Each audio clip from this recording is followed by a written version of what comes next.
Hi everyone, and welcome back to my channel. Today we have a co-host, Diesel the Frenchie. Say what's up, Diesel. You gotta get it close up.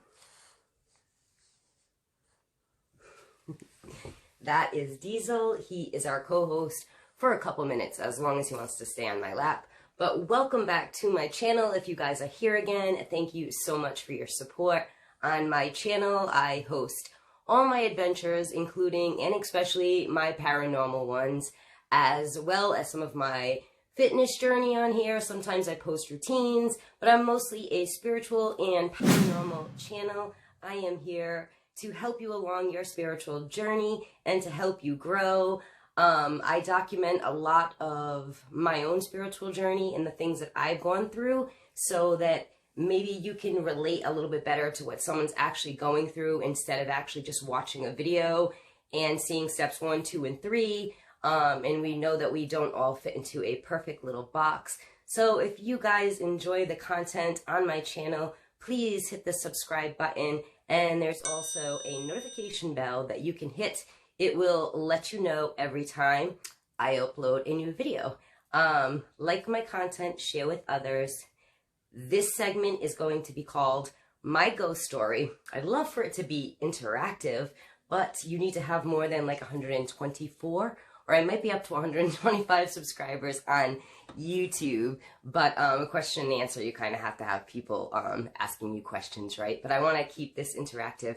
Anyway, one of my supporters here on this channel asked me to talk about my ghost story when I was a child, and that was actually my first ghost that I ever saw. So that kind of started it all for me. But so I am going to do a series called My Ghost Story, and we are going to start with basically what got me into ghost hunting and the very first house I lived in as a child where I had my first ghost. So stay tuned, guys.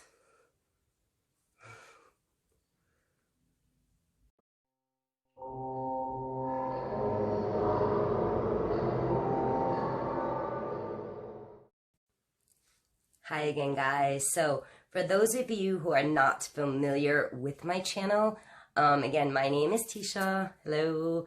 And I am a good witch. That's all you need to know. And I started my spiritual journey over 10 years ago, and I felt reawakened about 4 years ago. That's basically when I started this YouTube channel, but I really didn't start putting any effort into it until probably the past 6 months or so. So you can subscribe to this channel if you like my content, because you will greatly help me to grow on Instagram. So thank you, and please hit that like button if you like this video. So basically, I very much enjoy the paranormal, so you'll see a lot of paranormal videos from me. I said it before, but I don't really like to label myself. I don't really like labels, and I'm still learning some of my own gifts, and I don't like to call them gifts either, but that's what they are. They're gifts, right? I'm very open and grateful to receive them, but it feels always weird kind of like saying that. So, but anyway, I've basically been able to see spirits since I was a young child. I can hear spirits, I can smell, I can see them, like I said, so I can basically kind of all of the senses. And I've also learned throughout the years that I have ability to communicate with spirits. Yes, okay, so just think of how that sounds for a moment.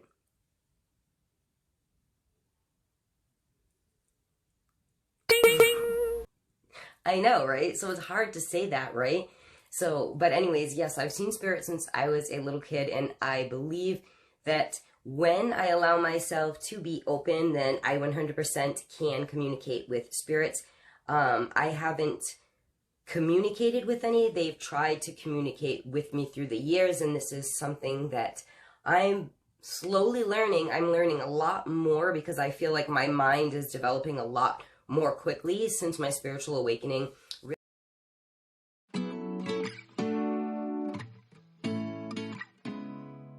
really started taking off, and it really just opens you up to a lot of things, and your growth spiritually is just out of this world.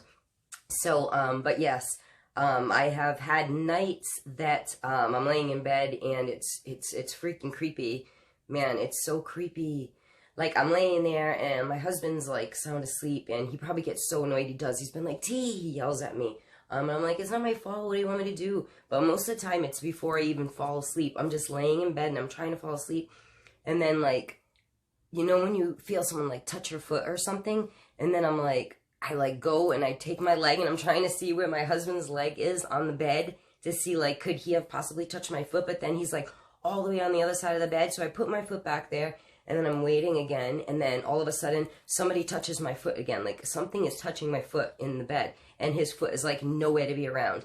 Okay, so those are things that happen to me. And there's some nights that, so I will get like touched in the head, touched on the neck, touched in the arm, touched on the foot. Like, I feel like they're purposely like screwing with me. So those are some of the things that happen. And that's the first time I've ever said this, like, live, like on a social media plateau on, like, to anyone except for my husband. And like, even sometimes I say to him, you know, I wasn't going to say this to you because I know it sounds crazy, but like, how many times do I start my sentence out, but hey, I wasn't going to say this to you because it sounds a little crazy.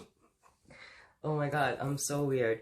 But anyways, yeah, so I do have that ability. I'm a very open person though. I'm always learning and I'm always growing. And my problem is, I think with the fact that I do think that I have mediumship abilities, is that I close myself off a lot, like really quickly, because I get scared really quickly. I'm that little girl who loved watching the horror movies that my mother was like, don't watch the horror movie because when you get scared, don't come crawling into my bed at night. Now, like, she was not the cuddly type of mom anyway, so, yeah, that wasn't happening. But, yeah, I watched the horror movie anyway. Like, as soon as my mother left, it was like, blink, watch the horror movie. And then, sure enough, I was freaked out. Like, not just a little bit freaked out, like super freaked out, but I loved watching horror films. I'm that same exact person today. So anyway, see, this is literally why this is just like a vlog, because I'm just going to run on and we don't really have like any exact script. We're just going with the flow, you know.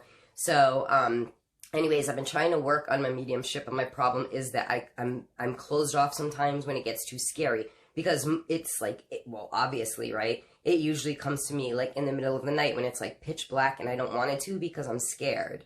So it's like, I try to say, like, I talk to myself and I'm like, if you're going to come around, can you come around right now? Like when my husband's sitting over there on the couch, like we don't have to be in the same room, but could at least be daylight. So that's my problem.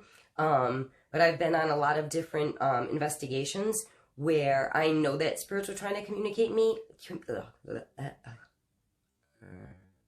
I had a crumb on my lip. Hold on. Propel. That's because I didn't work out for like a week. It took me a second. Hold on. Was that rude? I'm sorry, but I have to like, because I run on and I have to drink. So anyway. I can't be in control. Well, I can be, but I don't know how to do it yet. So I actually am thinking about seeking a mentor. I have met a couple of people that work at a metaphysical store that it's actually very, very close by to me. So I really don't have any excuses. I shouldn't be making any excuses. They would be probably great mentors for me. So I think I'm going to open myself. In fact, I knew I'm going to open myself up to that possibility and seek them out for some mentorship on these mediumship possible abilities, because I really feel like if something is gifted to you, then maybe you should put it to good use, right? And I'm sure it really helped me along on my paranormal adventures as well. So we're going to get into the very first story of where and when I saw my first ghost. And there's actually a little bit of like trauma behind that, and I'm gonna just dive into that for like a quick sec with you guys on that part too, because it's something that I actually wrote about in my books, and my books actually were burned in a fire that was on my patio. Like, I didn't purposely set the fire. We were having a fire outside, I think, or I actually might have just burned my books. I don't know.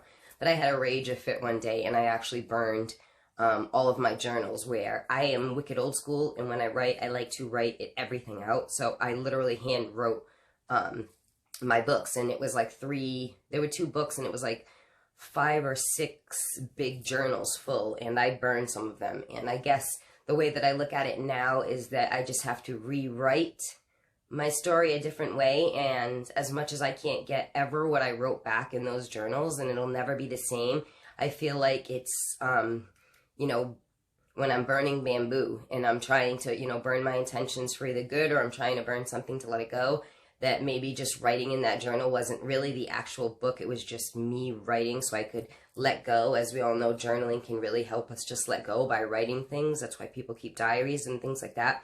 So, or, you know, maybe I'm just making myself think that because I put so much effort into writing these books and then I set them on fire. But I have to look back at it, like I said. I don't know, what do you guys think? But anyways, I just feel like I have to feel like kind of like the phoenix in the flames. I've always referred to myself as the phoenix. I am yet to get that tattoo, but it is coming. And I feel like those journals were my release, and then I have to rewrite my story. And maybe some of the things that were in those journals weren't meant for everybody to hear. Do you know what I'm saying? So anyway, guys, that is that, and we are going to get right into my first ghost story.